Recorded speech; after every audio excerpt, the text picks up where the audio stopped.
Well, hey everybody. I'm doing another live stream today. If you have any questions, feel free to send those in and I'll do my best to answer those. And while we wait for that, as you might have seen in my newer video about organization, what I've been doing lately is just going back and looking at all my old data, which frankly, I don't have as much as I would have thought. I mean, every year I have 10 to 20 targets max, usually 10 to 15. And you would think, somebody who does this for a living would have way more data than that, but not really. So I guess don't feel too bad if you're not really getting much data either between the weather and whatever other problems you might have. With that said, I am going back to some old Sadr data. This was captured back in 2021, I think. And I figured we process this together while we wait for some questions to roll in. So here's a look at our combined RGB data, just using channel combination. This is all monochrome. I believe this was done with a 533. That would explain why it's the square crop. And so the first thing I'm going to do is run SPCC on this just to clean this up a bit. And I don't think I used any filters, so I'm just going to stick with the default settings and we'll see what happens.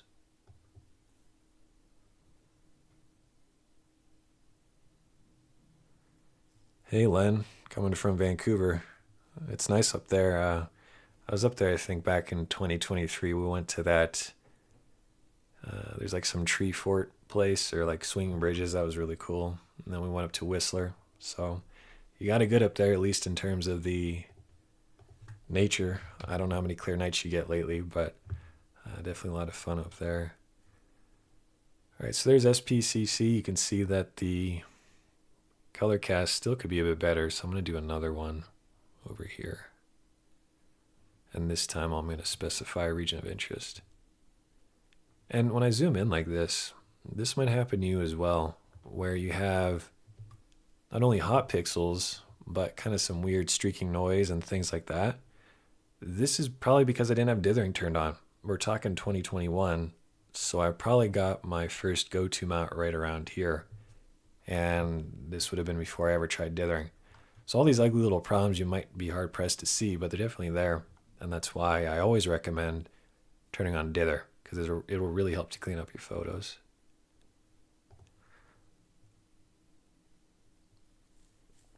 Wow, we got somebody from Brisbane and Washington, D.C.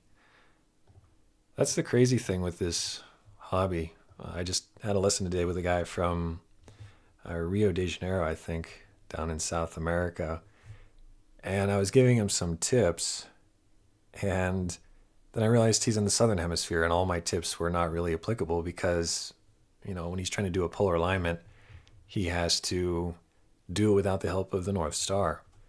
And so, wherever we live really can have a big impact on how we do astrophotography, as you can imagine. I'm going to run Blur Exterminator next while we wait for some questions to roll in.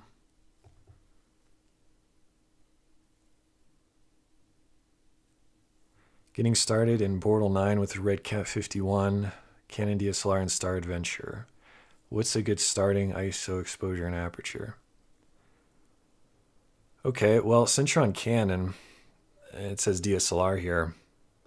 I don't know exactly what camera, obviously, but usually one of the things you have to watch for on the Canons is that if you underexpose the image, then that will cause sensor banding and a lot of ugly problems that will become visible in the background of your photo, especially if you're not taking long enough exposures.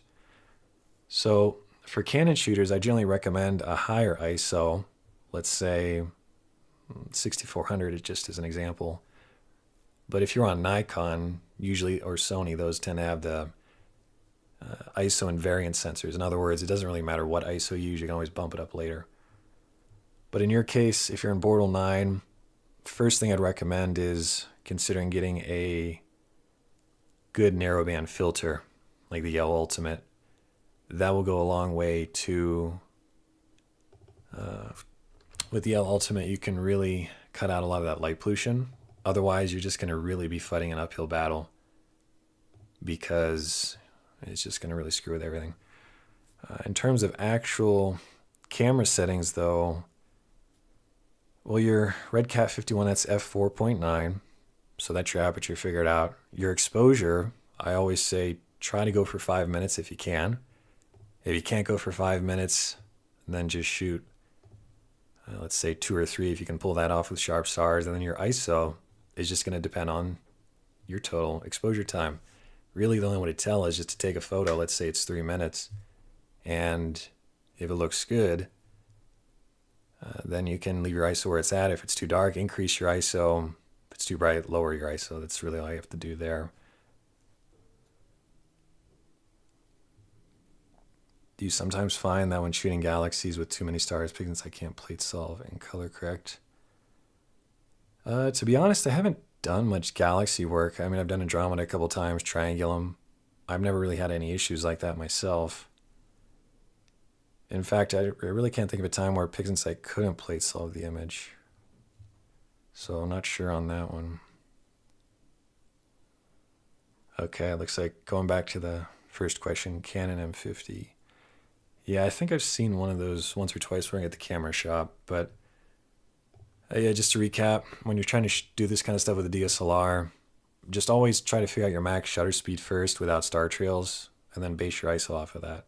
It's really not much more to it than that. All right, so now that we've got the stars out of the way on this image, you can see there's this really big, ugly flare.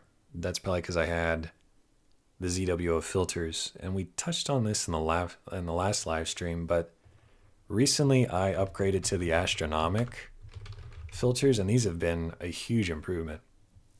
No more flares, good colors, no weird banding or anything else. I went with the 6 nanometer, and I got the SHO set for that. Let's see. Okay, so here's Shop Narrowband. Well, anyway, here we go at the bottom. Yeah, this is the one I went with. 36 millimeter with protective ring, that makes a big difference. I'll be having a video on this hopefully sometime this week or next week, my full review of these filters, but actually it's the 6 nanometer, not the 12. But either way, a good set of filters if you can get them from Astronomic compared to the kind of entry-level ZWO filters I was using back in the day.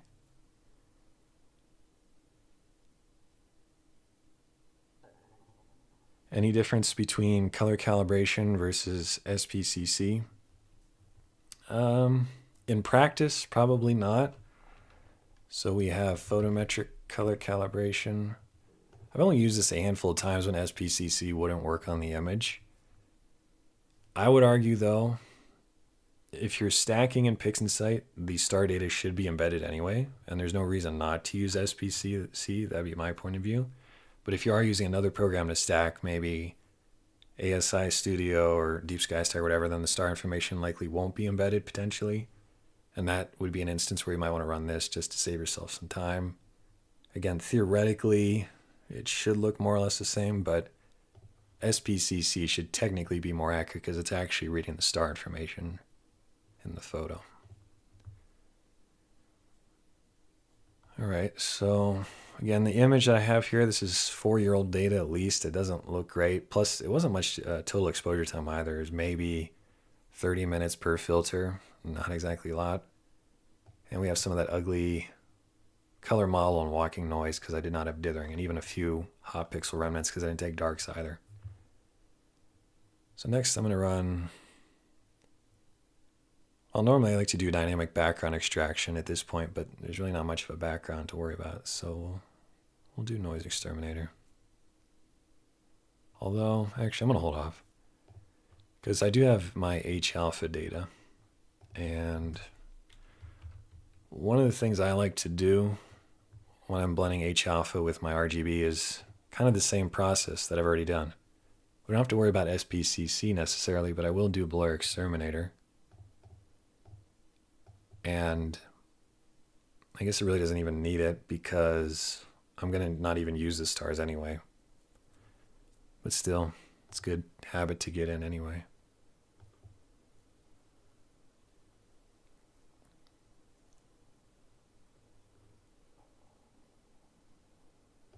All right, the big thing though is, again, getting rid of the stars because I don't want those to get introduced into this image, at least not at this point.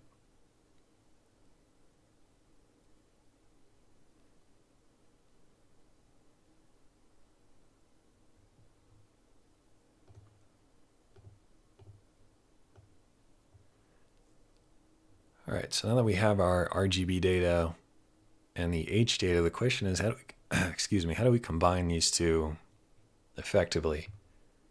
And to be honest, it's probably been a year since I've done RGB plus H-alpha, which is one of the reasons I like doing my courses. You know, I spend a lot of time studying and practicing and getting a workflow that works.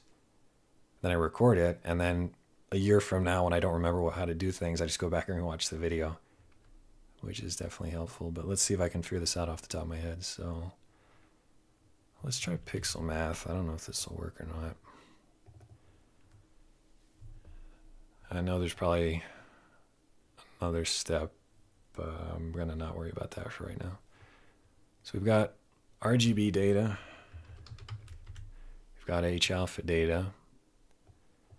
And the issue is I need to split this out into 3 color channels first of all.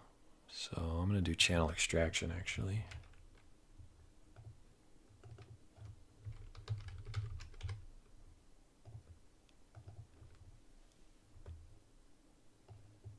Now, according to Adam Black, you're supposed to do an additional step before you do that,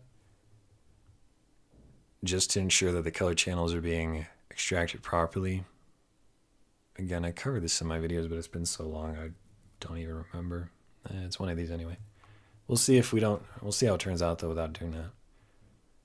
So now we have RGB underscore red, green, and blue.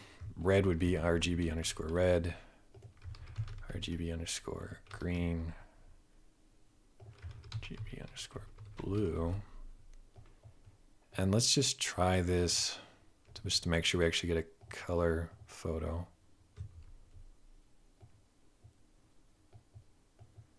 Nope. All right, one more thing. Color space, RGB color. There we go. All right, so that works. So now we're going to see if we can input the H-alpha data without it going crazy. So we're going to, let's just try this as a simple add. See what that looks like. All right, now it's way too strange looking. But I'm going to grab screen transfer function and just, yeah, that doesn't look right at all. So one of the things I've experimented in the past with is just multiplying by different values. Oh, well, duh, that's why I put the H on the blue color channel. All right, let's try that again.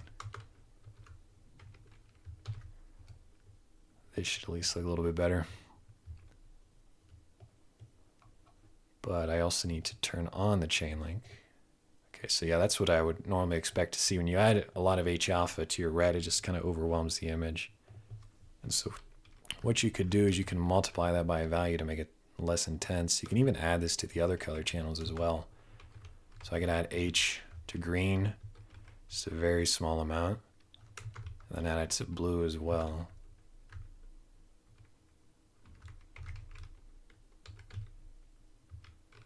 Let's see what that looks like. Oh, it's not bad. So you can see we went from that where we just added H very simply with an equation to that. It's way better. And my equation this time is I do RGB red plus H-alpha times 0.5, so half the H-alpha value. Then I add just a slight amount to the green and the blue as well. In fact, I almost put nothing on green.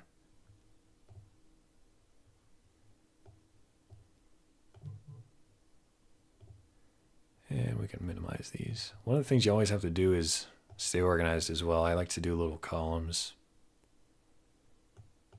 just so I know what I'm looking at in the future. Assuming you save a PixInsight project, of course, which very often I won't do, and that kind of costs me a lot of time. But now you can see that with just a basic pixel math equation, we've added more of that H-alpha to the image and changed the white balance quite a bit. And now that we've added in the H-alpha data, I can go through in a noise exterminator.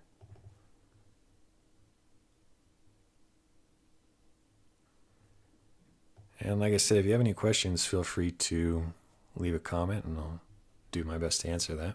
I'm just kind of doing this so we have something to look at while we wait.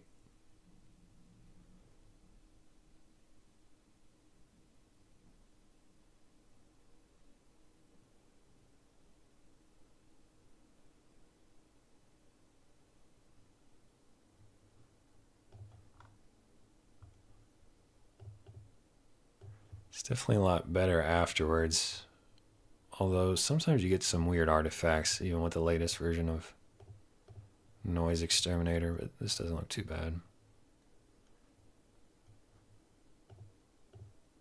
Yeah, that's definitely a lot better.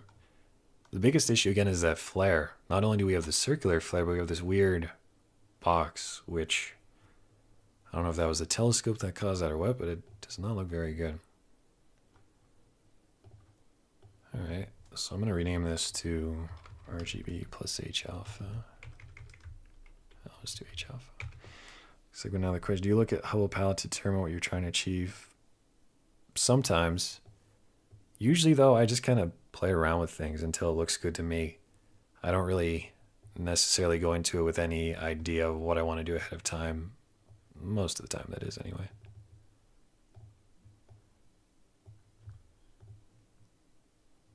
Alright, so we're looking good there, at least initially. I'm going to stretch this, I think.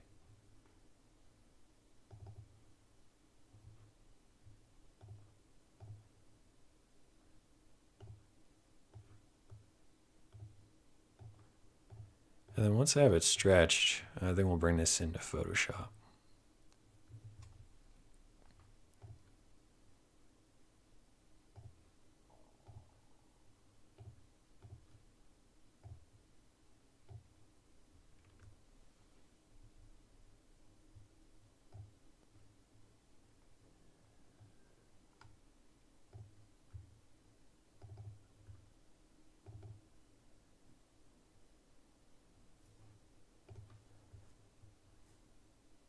Alright, our first big hurdle is going to be getting rid of that flare. So I'm going to duplicate my background, call this cleanup. And with any luck at all, you can use spot healing brush and just paint over it, but very often that will not work, but let's at least give it a try. Yeah, you can see it just kind of made a mess of it. Another approach is using the patch tool. This often works quite well, and we just draw a little box around it in this case, and then find somewhere nearby that would match. That looks a lot better. And if I still think it could use some work, I'll draw another little circle like that. Yeah, I don't think anybody could tell that we did that, and we've removed the most annoying part of the photo. That was with the patch tool. Next, I'm going to just do some basic curves and contrast. There's actually a lot of detail here, surprisingly, considering this is really old data with not a lot of exposure time. It's probably a bit too bright, but I think we can make it work.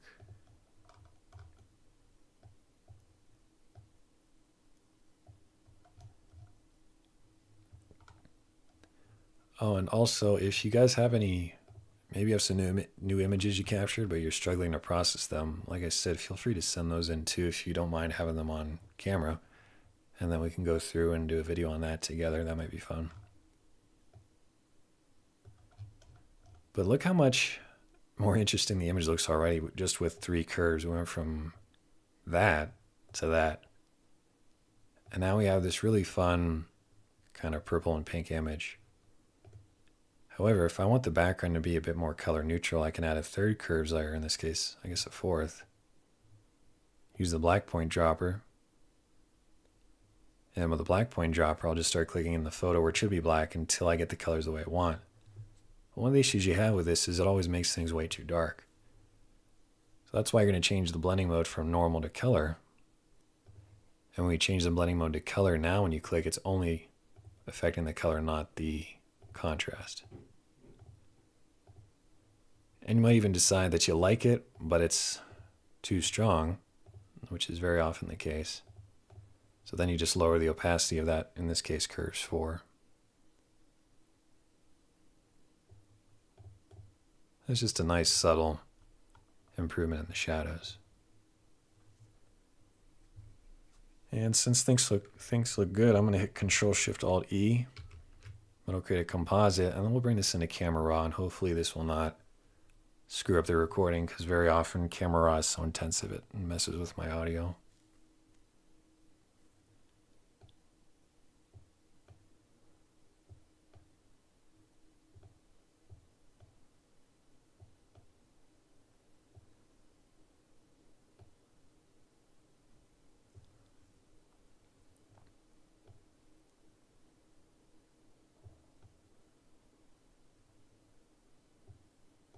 This is all just about finding what looks good to you. And one of the things I always try to show is that when you've made at least a few changes, just hit OK. And then you could call this camera raw. I mainly did exposure adjustments, so I could put exposure. And that way, maybe you only want this to apply to a certain part of the photo, or you decide it's a bit too intense. You just have a lot more flexibility by making this its own separate layer. And then when you've maybe added a layer mask and painted things out or adjusted the opacity, then you could do Control-Shift-Alt-E again, or Command-Shift-Option on a Mac. That creates another composite. And we just keep building upon what we've done before. So now we'll do camera raw, maybe texture. And this time, all I care about with the camera raw filter is the texture, which we'll find under the Effects tab. So I could add some texture and clarity. I know that looks really horrible, but I'm just trying to push it to see kind of what we have in the image. And I'm also doing the same kind of idea where I really push it probably further than I should. And then maybe I only want this texture to apply to certain parts of the photo. I could add a layer mask, then use a black paintbrush, or even I could invert it with Control or Command I. That turns it off. Then I take a white paintbrush and I just paint in where I want that texture, because I don't necessarily need it over here. Well, actually I do, but you get what I'm saying. So just painting in where you want more texture, where there's actually interesting things to see. I don't need it down here necessarily where it's just kind of fuzzy clouds. And then once I've done that, if we look at the layer mask, it's pretty ugly. So I'm going to blur this out a bit with the Gaussian blur, just so that way it's not as obvious.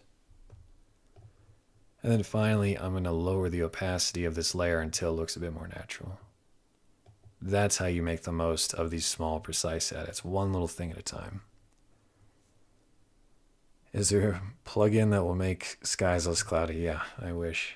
Although, to be honest, we've had a lot of clear nights here lately. I started doing P90X about a month ago, so every day I'm exhausted, and the last thing I want to do is stay up all night doing Astro, so I actually haven't even been taking advantage of it, which I should have been. But yeah, maybe one day they'll make a filter to get rid of the clouds.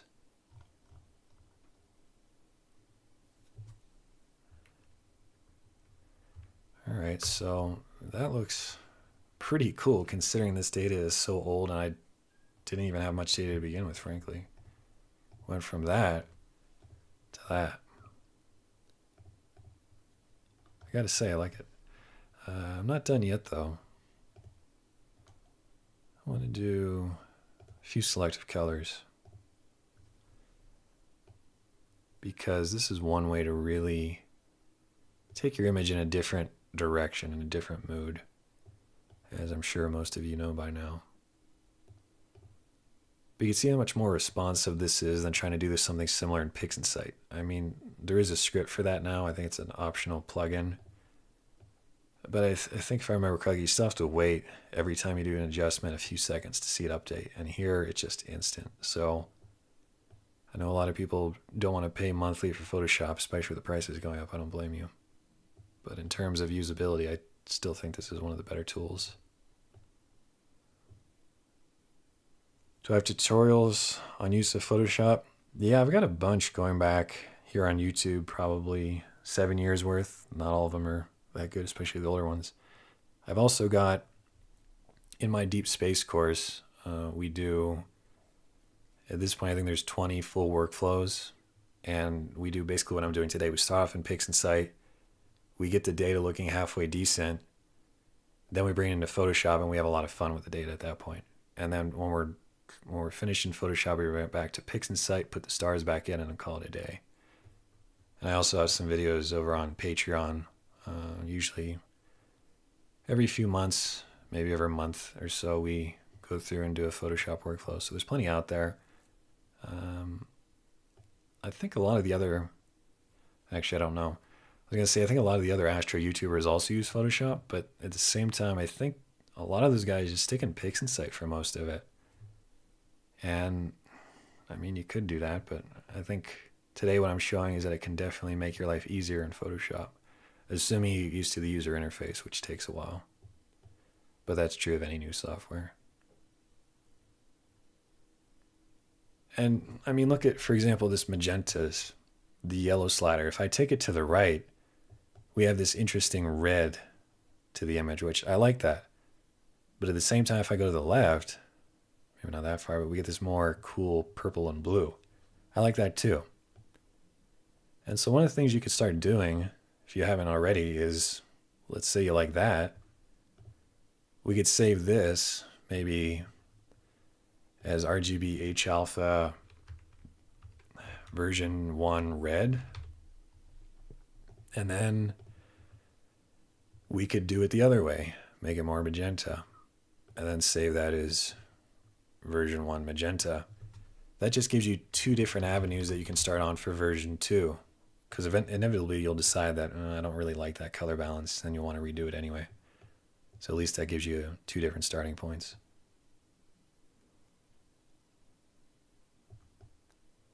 But yeah, I think that's good enough for this one. I wanted to take a look at some other data too today. So I'm going to save this now. And when you're saving your images in Photoshop, you have to do File, Save a Copy. If you do File, Save, or Save As, it's not going to give you what you want. You always have to do Save a Copy these days. And the important thing is we're turning off layers and alpha channels. If alpha channels or layers is turned on, it's going to screw everything up. Mainly the alpha channels, that is. And then I'll call this RGB, more or less final. Now that we have a flattened version with none of the layers intact, we'll go back to PixInsight. We'll load that up. Where did I put it? Right there.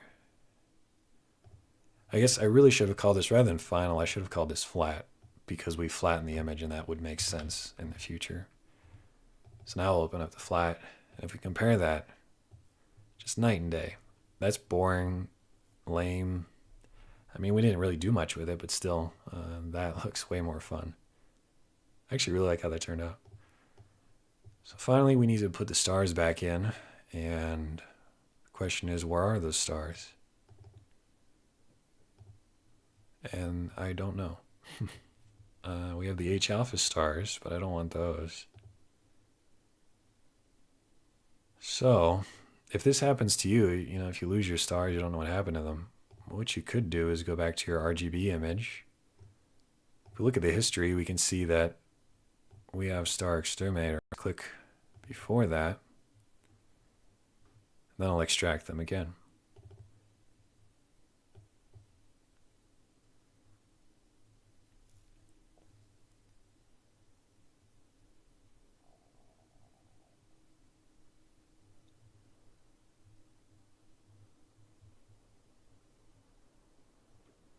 Maybe I just closed those out before when I wasn't paying attention, but there we go.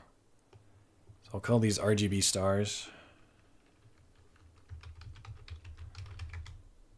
And then finally, well, I can't forget, actually I have to stretch the stars image. I always forget to do that. But once we've done that, then we can go through and put the stars back in. And for that, I'm going to do image blend. If you saw some of my older videos, I was always using pixel math, but now that there's this script, it just makes your life a lot easier. All you have to do is select your new photo, which you might get confused because you have so many. This is image 20. That's the base image. And the blend image is going to be RGB stars.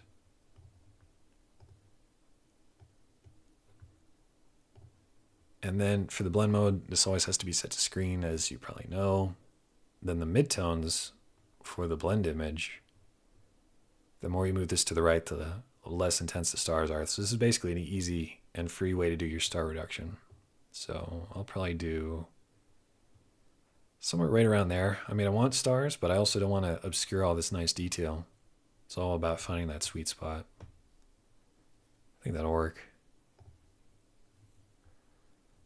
And there we go. That turned out really nice, considering we're just kind of messing around today with some really old data. I'll save this as RGB version 1 final.tiff, and then we'll compare this to what I did years ago.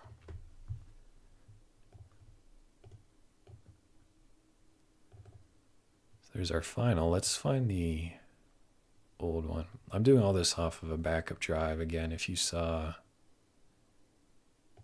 my recent video on organization, we talked about this. Here we have Sadr region. Let's take a look at this one.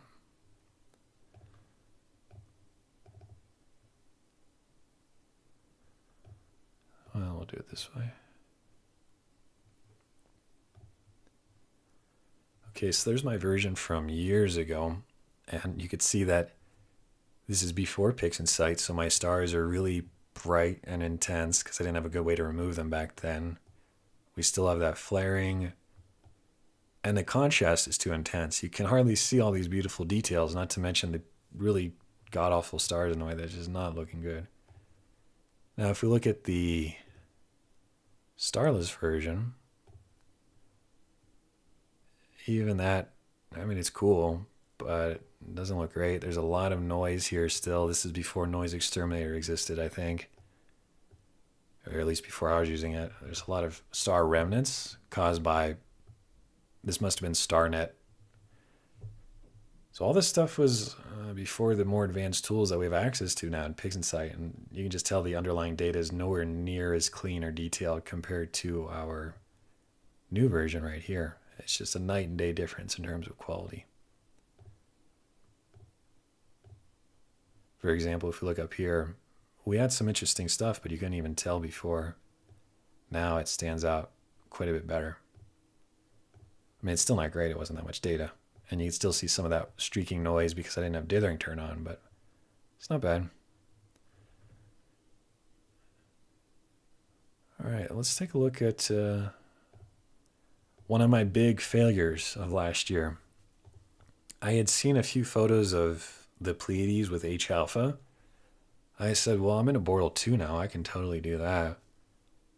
So I added the L-enhance filter on. This was probably with the SpaceCat 61 if I had to guess. And I captured 253 photos, each 5 minutes long. So I'll let you do the math on how much data that is. And when it finished, let's take a look at what we got.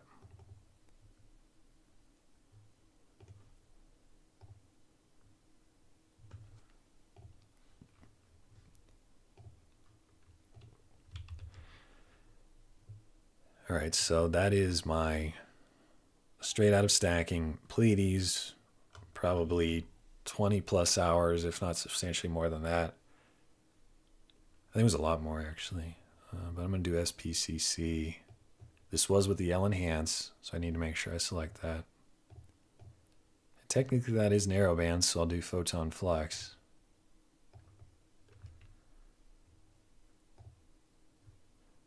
All right, I'm just going to do the math myself because I'm kind of curious. 253 times 5.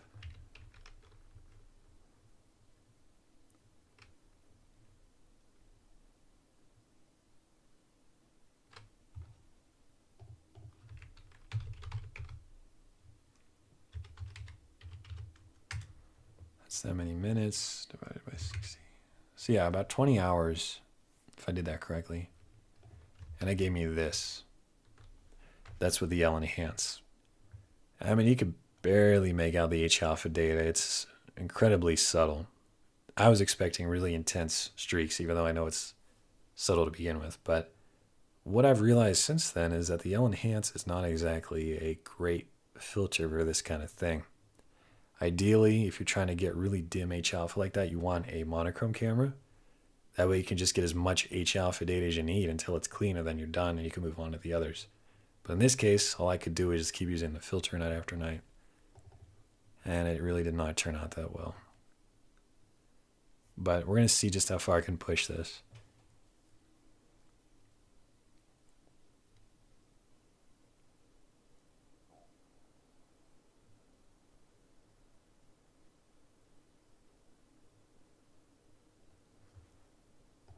All right, I don't need to worry about sharpening this. It's sharp enough. And next we're going to do, not noise exterminator, star exterminator.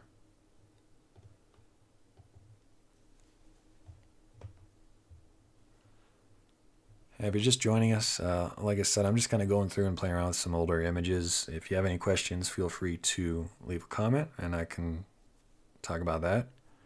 Also, looking ahead, if you guys have any images that you're struggling with, feel free to send those into my email and we can process those together.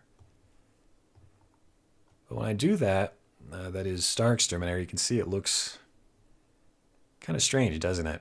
It's pixelated, especially from back here. That's because it's so low contrast that the 16-bit preview is not enough. So this is where whenever things look kind of strange, you want to turn on the 24-bit preview, and that will give you a higher quality look at your data.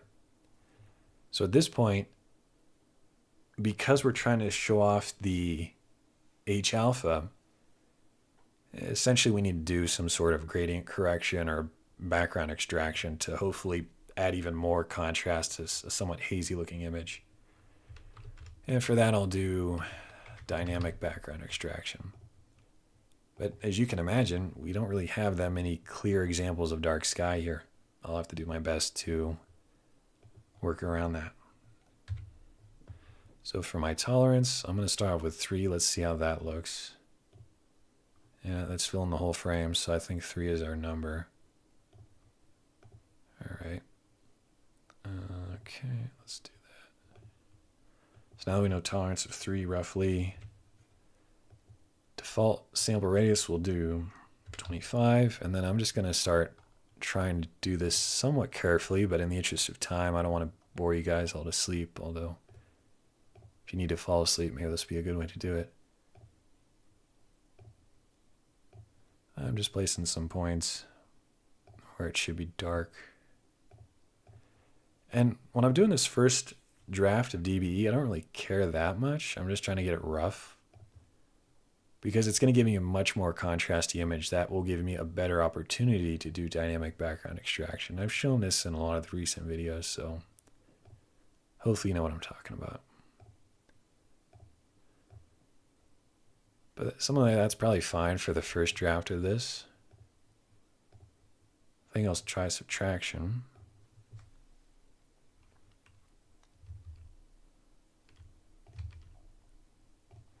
I'm also going to try division. I like to just do both and see which one looks better, because very often one will look substantially better. Before we finish though, I'm going to drag this off onto the background and we'll call this DBE version 1. Okay, so there's our original. This is DBE with division. I didn't spell that right, whatever. And then we have DBE subtraction. And we don't need all this other stuff. I'm going to close this out. This is from Sadr. Like I said, I probably should have done a PixInsight project to save all that work, but at the same time, it's old data. I don't really care.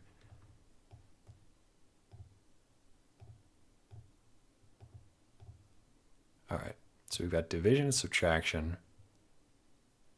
I don't know about you, but I'm having a hard time telling the difference between the two. Sometimes it's way more obvious which one is which. In this case, I don't think it matters. And if we compare that with the original image, I think you'll agree that the red is much more obvious now after DBE. And we've lost this slight gradient and darkening of the photo, which you could argue was detrimental. It was kind of moody here, and now it's not nearly as much.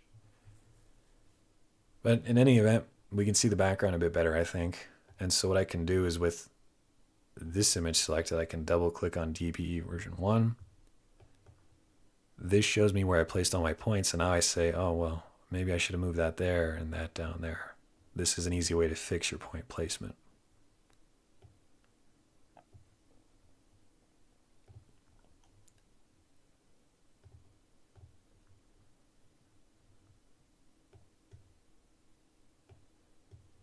Again, the big thing with DB always is just that you're not placing your points on dust or anything bright, because that's going to make the image unnaturally dark. And you don't want that. So I think that'll work. I've got at least points throughout the image, more or less. And then I don't actually want to run this on this version though. So that's why I need to drag this off again. And we'll call this DB version 2. Then we go back to the original image. Now that we have our points better placed, double click DB version 2 and then run this again. Hopefully that makes sense. Not much better, but theoretically that would be better. So there we go.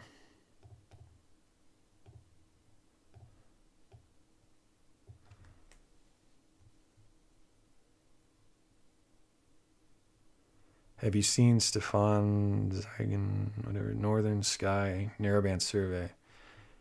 No, I haven't. Well, let me check that out. It sounds like something I've been wanting to do, and I just never get around to it. Let's see what it is.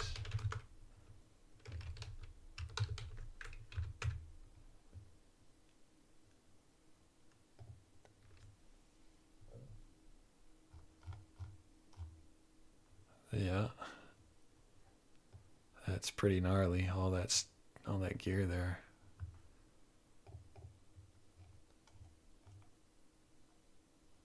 I'm guessing this is what you're talking about.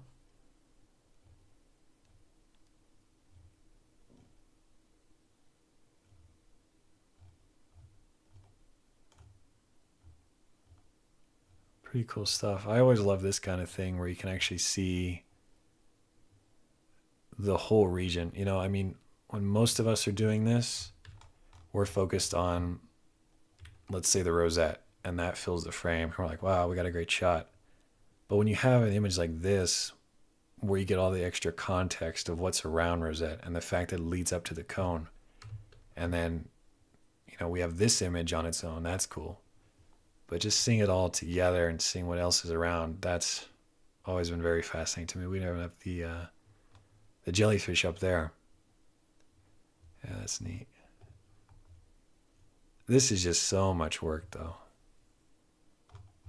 And I think we saw that in the photos. Yeah.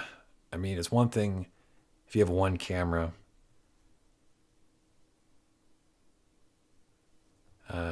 if you have one camera, this is just virtually impossible. But if you get a setup like this, I mean, that's taking it to another level. That's nuts.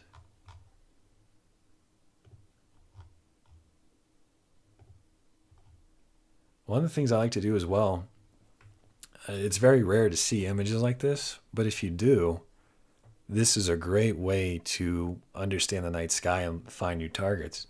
For example, I've done the Spaghetti Nebula on its own, but then we look over here, and then we have the California Nebula, and also I think this is Orija.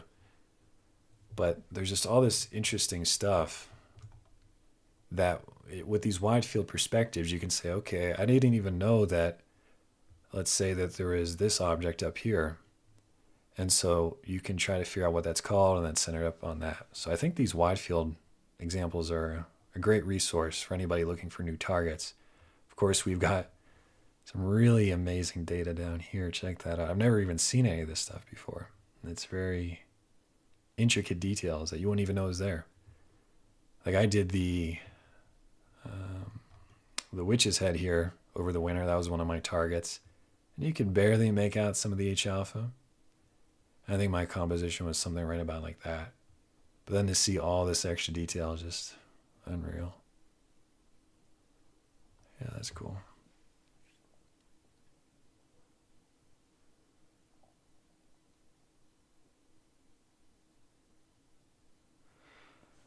So we have another question here. Image came out very strange after taking a few hours of data. I put my filter in backwards. That's possible. Usually though, unless it's a very specific filter, I would think it wouldn't necessarily matter that much if the filter is backwards or not. You just get more reflections, if anything. Do you know, if you say what filter it is, I could probably give you more info. Open up 2024 data set link. It shows it. All right, I'll check that out. But getting back to this image real quick. So this is after DBE on the left, and it's still very noisy even after 20 hours. I guess you could still see the H-alpha, at least there's that. But run noise exterminator.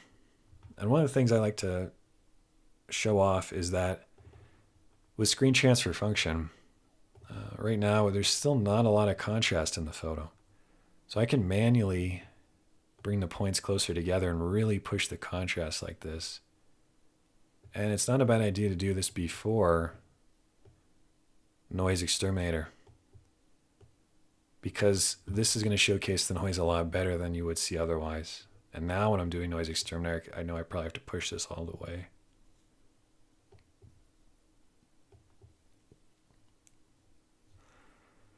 All right, so L Pro filter. Yeah, so you're not doing narrowband necessarily. I'm not sure. If you want, you could send me an email with a filter and I could take a look at it. Or rather, send me an email with the image in it. I could take a look.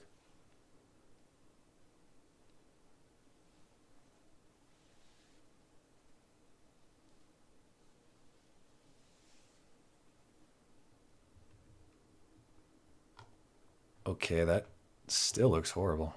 I guess I need to push the... Yeah, that's the problem. The high frequency noise is still set way too low. I should have caught that.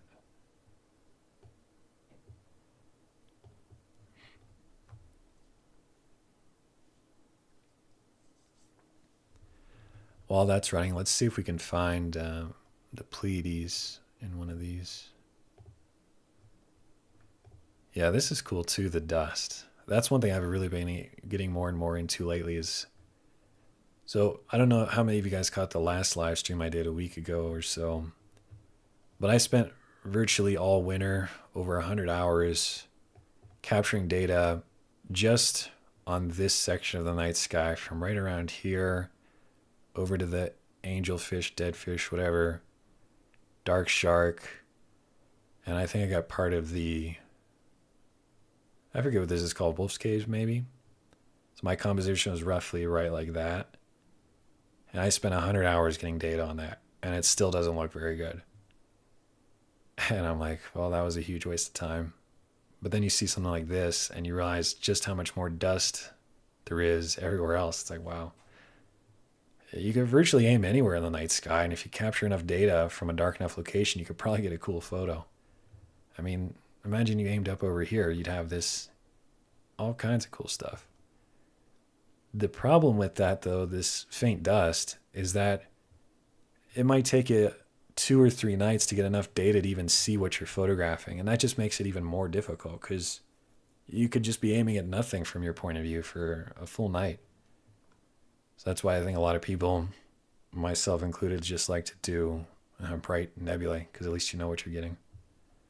But one thing I'd like to do in the future is just focus right in over on this area. I think Nico did a really nice photo, if I remember correctly, of this area. And ZWO is always sharing photos from this region that look really nice. And the cool thing is, this is aiming up north. So I know in the springtime, people say it's galaxy season. I would argue it's dust season. Why bother with little tiny galaxies you can barely see when you have all this amazing dust? I would think that's a much better way to spend your spring months when this is all still visible. And that's probably what I'll be doing next year as well. Assuming we get clear nights. We did not get any clear nights all of spring here in Idaho. So that was kind of a moot point. All right, that looks better. It's still not great, but if you look at what it was originally, it's night and day. That's crazy.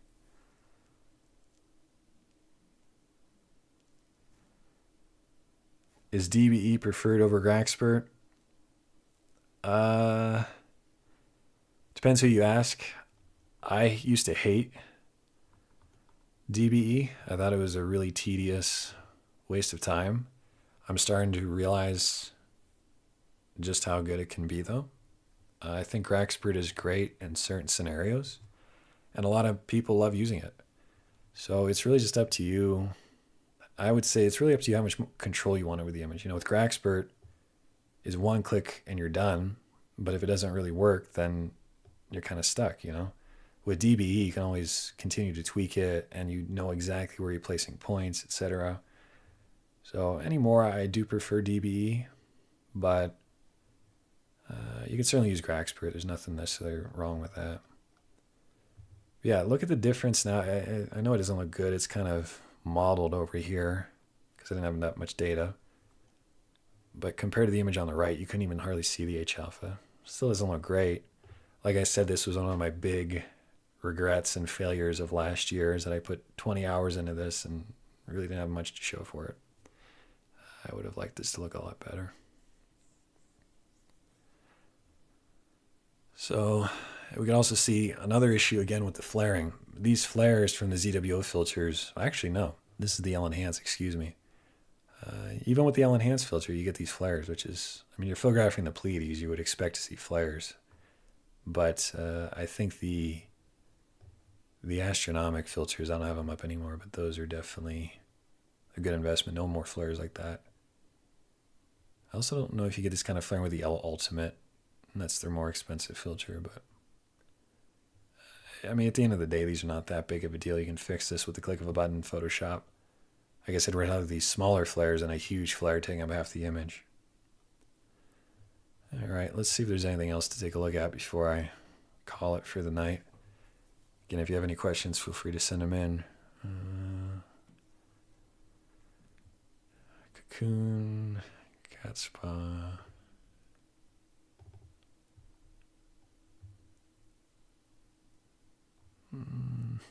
Not much.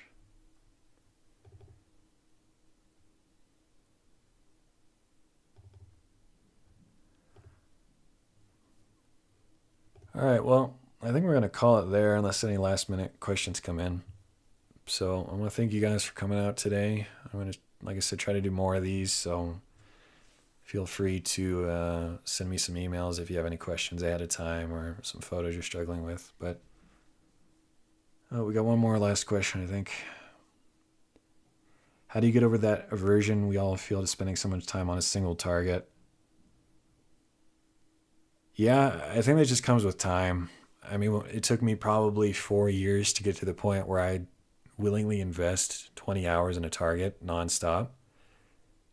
Anytime prior to those 4 years, you know, from 2020 to 2023, I would not even think of spending 20 hours on an image. Like, why would I do that for one mediocre photo when I have a bunch of images? But I think if you can really buckle down and get, I would say 40 hours is a good sweet spot. If you can get 40 hours of data and you see just how much better the image looks, and you say, okay, that's the way it needs to be done. No more of this 2-hour business. I think that's really the only way, is just to get a lot of data one time, and then you see the difference. And that's, again, this is not much data at all. This is maybe 2-3 hours. And with the latest version of Noise Exterminator, it doesn't look half bad. But if I would have had an example of this that was 40 hours, not that you'd really need it for such a bright target, you would really start to see some of this fainter detail stand out beautifully. And that would be what makes it worth it. So yeah, I guess it just comes with patience and a lot of shooting. Eventually you just say, I'm tired of doing these little stints of images where it's still grainy and it doesn't look good. So, all right, that's all I've got for you guys today. So thanks for stopping by, and I'll see you in a future live stream.